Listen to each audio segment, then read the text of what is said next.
What is going on YouTube? So you want to buy a 2007 to 2009 Shelby GT500. Well, the good news is you really can't go wrong with buying these cars because they didn't really have many major issues straight from the factory. The only real year to look out for is the 2007 model years, and that's only because the harmonic balancer on those cars are heavy. And once you start going into heavy modifications with those cars, there's actually been an instance, I think VMP put a bigger supercharger on a 2007 with the factory harmonic balancer and actually snapped the crankshaft in half. So don't stress out. That's only an issue with bigger horsepower. Like I said, VMP really pushed the limits of that car. But you can easily swap the harmonic balancer out with a 2008 or 2009 balancer, which Ford done from the factory in 2008. They fixed that problem. But you can also use any harmonic balancer from 2008 to 2012 with the 5.4 engines. So it's a direct swap, no big deal.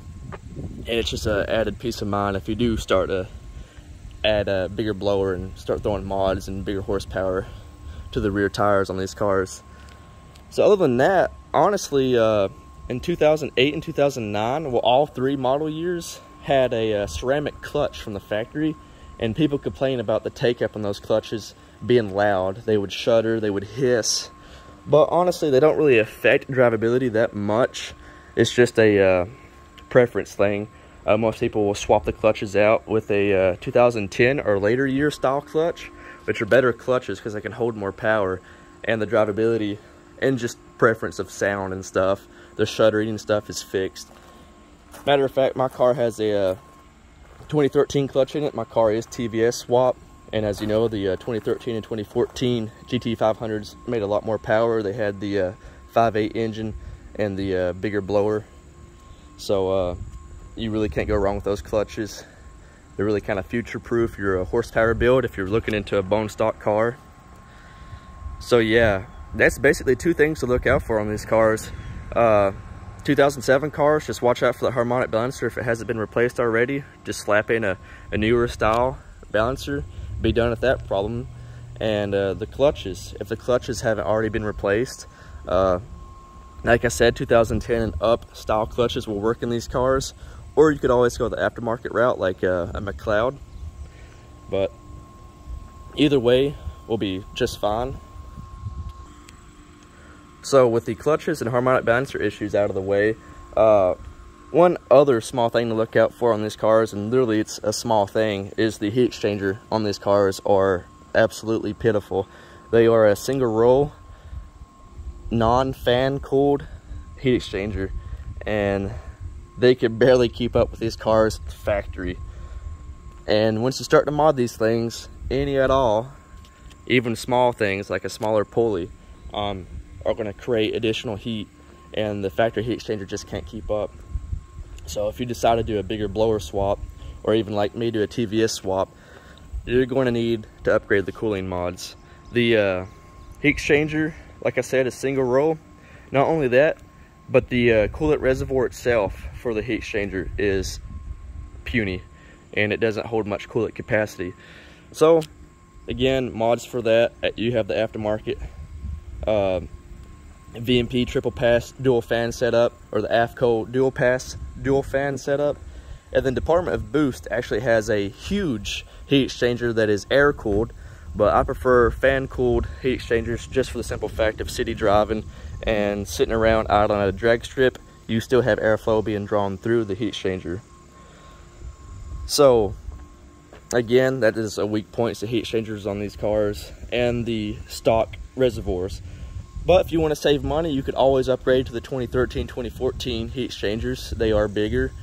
And the coolant reservoirs, or not the coolant reservoirs, the intercooler pumps on the 2013 and 2014 cars are actually better than the prior year GT500s. They pull more volume through the heat exchanger. So you could always go aftermarket intercooler pump, or you can just buy a 2013, 2014 heat exchanger pump or intercooler pump if you can find one. I've actually been trying to look for one myself, and they're kind of hard to find. They're always out of stock, unless you can find a used one off somebody. Other than that, another issue I keep seeing about these cars on forums and Facebook groups, and I have had no issues with this myself, are alternators going out on these cars. And like I said, I've had no issues with my alternator or voltage issues at all, honestly. And I'm not sure if they're experiencing those issues because they're running a 10% lower or not.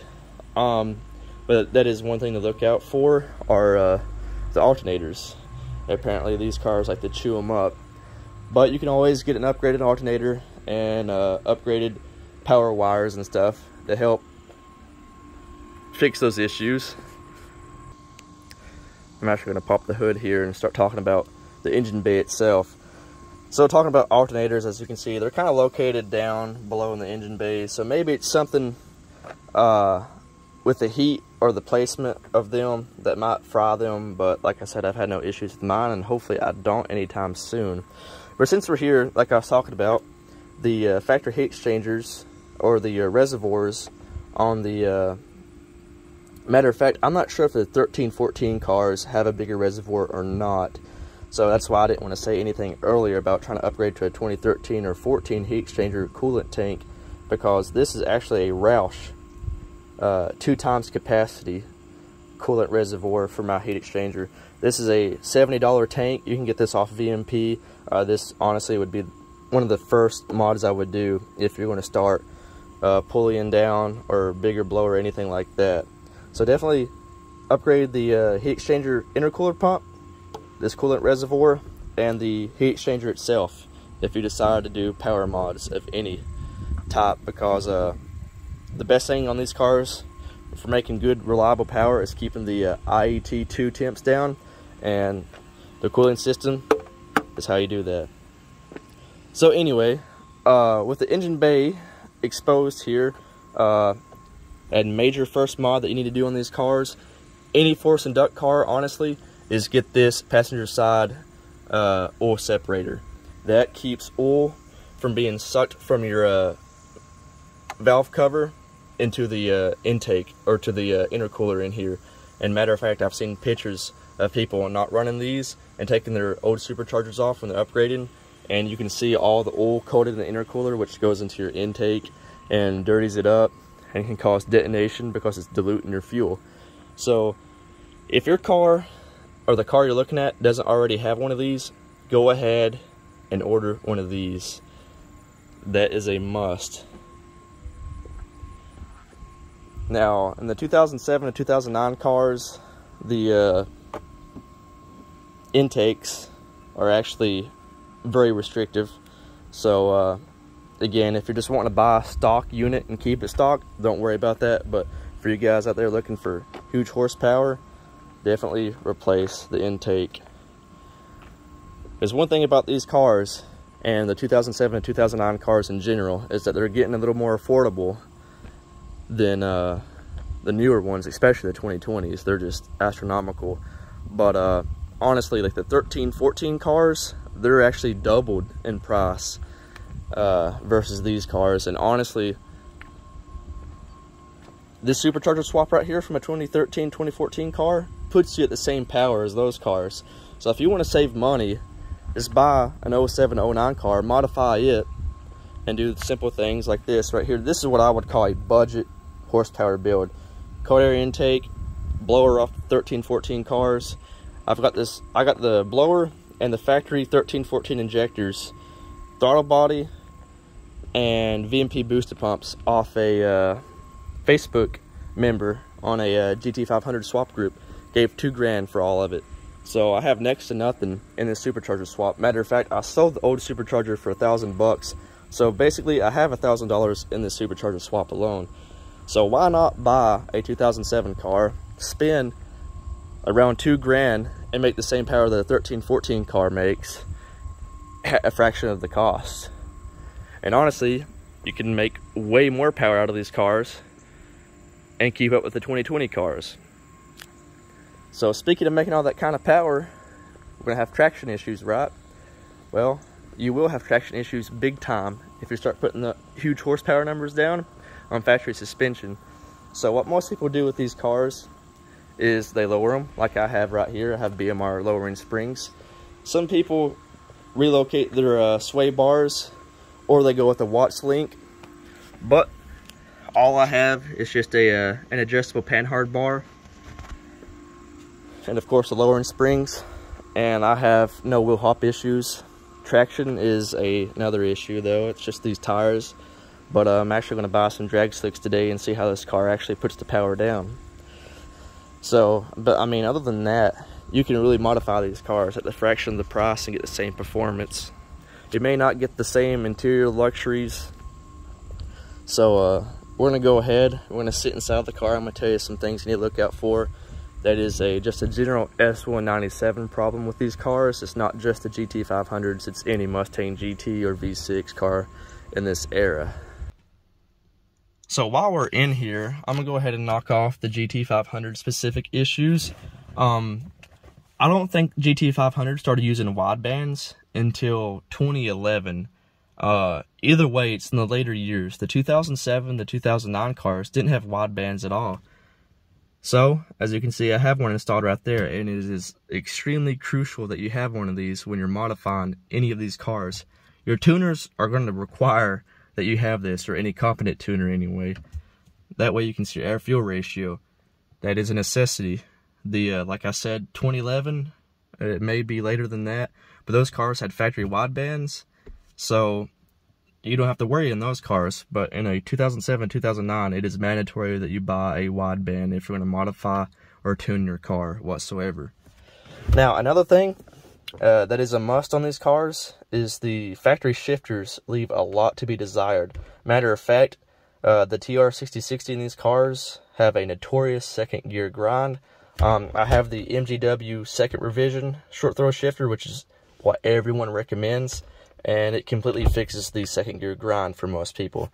I bought the car with this already installed. I have had no shifting issues in any gear whatsoever with this shifter. Matter of fact, I put this shifter in both my previous 3-valve Mustangs, and I have nothing but positive things to say about MGW. This is a great shifter. The second to third is spring assisted, and I mean, you really can't miss second to third at all in these cars or this shifter. So definitely I recommend for any GT500 from 2007 to 2009. Even if you buy a factory car and want to keep it factory, mandatory things I think that you should just give up is the factory shifter and add the oil separator. I don't care if your car is stock and you want to keep it stock. Those are two things that are just going to do nothing but increase value of the car itself and improve driving and your engine cleanliness. The oil separator will keep oil from your intake. So it's really, I don't know why you wouldn't want to do that. And they're both relatively easy to install mods, especially the oil separator. It's plug and play. This requires a little bit more, jacking the car up and removing the factory shifter from below the car and adding this. So yeah, I would say that's two mandatory things that you should do to any GT500 is oil separator and MGW shifter. So these next issues basically plague any S197. It's not just a GT500 thing, but since we're on the subject of these cars, I'm going to go ahead and just point them out. The door cards on these cars are leather, and they use a really piss-poor glue adhesive, and the leather is known to peel completely off. Matter of fact, my car was experiencing that when I bought it. The leather was peeling, so I went with cover-laid door inserts. I still have some issues with these. They don't fit exactly right. As you can see, I have a little bit of fitment issues right there on the driver's side card. These cars use what they call a stepper motor for the gauges, and they are known to go bad. So if you are looking at one of these cars, just matter of fact, I'll show you. When you start the car, the gauges should move, and just make sure they move and don't bind up, because they will bind up and they make some god-awful noises when they do. So that's just one thing to check out, are the stepper motors, especially in the 4 accessory gauges right there. These cars, I've had AC issues. When you get low on Freon on these cars, you actually start to build moisture up right here. Your condenser is overworked, and you can have water actually drip and I mean large amounts of it too, that can get onto your electronics and stuff. I guess these cars just notoriously leak a little bit of Freon. It's nothing major. Just make sure the Freon's topped off, just to avoid any type of moisture, because I've had that on all three of my S197 cars, and adding Freon to the system and getting it up to the factory fill level fix those issues.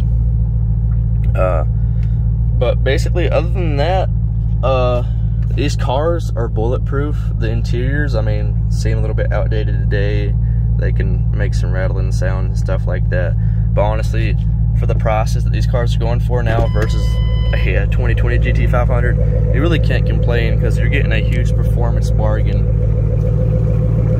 and an incredibly reliable platform that is just super easy to mod.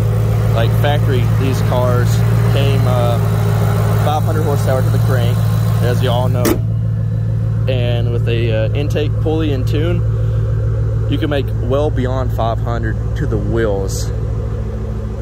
So just imagine, you buy this car bone stock, it's putting down 440 to the wheels. You put a pulley, intake, and tune on this car, and you just added an additional 100 horsepower to the wheels, because those mods usually put these cars about 540, 550 to the wheels. That easy. So as you can imagine, supercharger upgrades can easily bump the horsepower way up there, and these cars can hold it. Now, if we want to talk big horsepower, the Achilles heel on these engines are the rods. So we'll go ahead and talk about the rods and why they're a weak link. Ford decided to use a powder forge rod assembly in these cars, because they learned from the 03-04 Cobras that using manly rods and sourcing them was just way too expensive. So Ford decided to save money. That's what every car manufacturer decides to do. And they put weaker rods in these cars. Yes, they're forged, but they're nowhere near as strong as an H-beam rod. So around 800 to the wheels, with a bad tune, bad gas, and high RPMs, you can send a rod straight to the block. I've seen it on the forums, and like I said, it's usually because you're going above 800 to the wheels.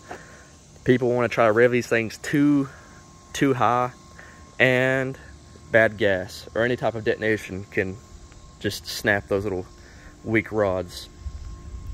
So if you're deciding to go with a build more than 800 wheel horsepower, definitely take the whole engine apart and rebuild it.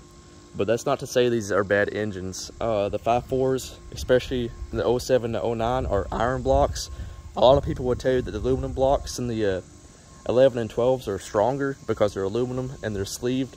I don't necessarily believe that. Like, there is a huge weight difference, but I think the iron block is actually your toughest block out here for the 5.4. The rods, like I said, are the weakest link. So if you build one of these engines and add rods, manly H-beams, these cars can put down 1,000 to the wheels, no problem, all day long, and still be super reliable. Other than that, like if you decide to do mods like I've done in mine, a budget boost car, TVS supercharger, intake, all that good stuff, like my car may be putting down around anywhere from 630 to 660 to the wheels, and that's a safe, reliable buffer zone for these cars. It's not going to put any stress on the rods. Matter of fact, my car has 120,000 miles on it, and I've had zero issues whatsoever.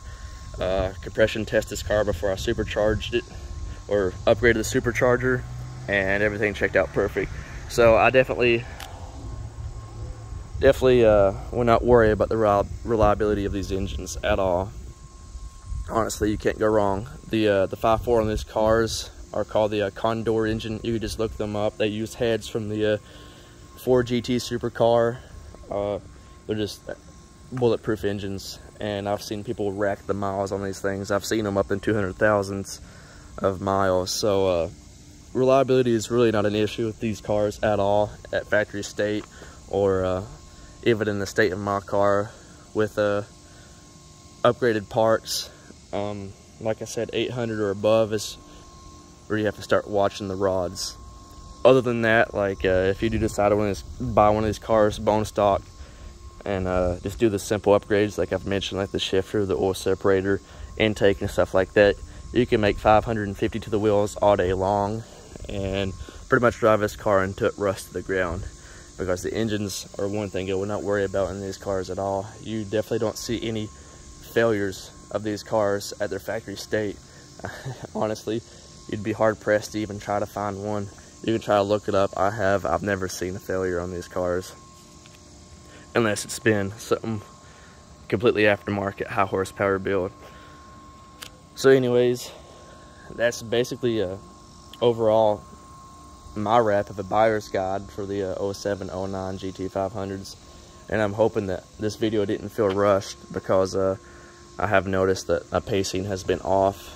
My phone only has 30 minutes worth of recording storage in it, so that's why I was trying to hurry and condense everything down. So again, thanks for watching, and I hope this video can help somebody out with the next purchase.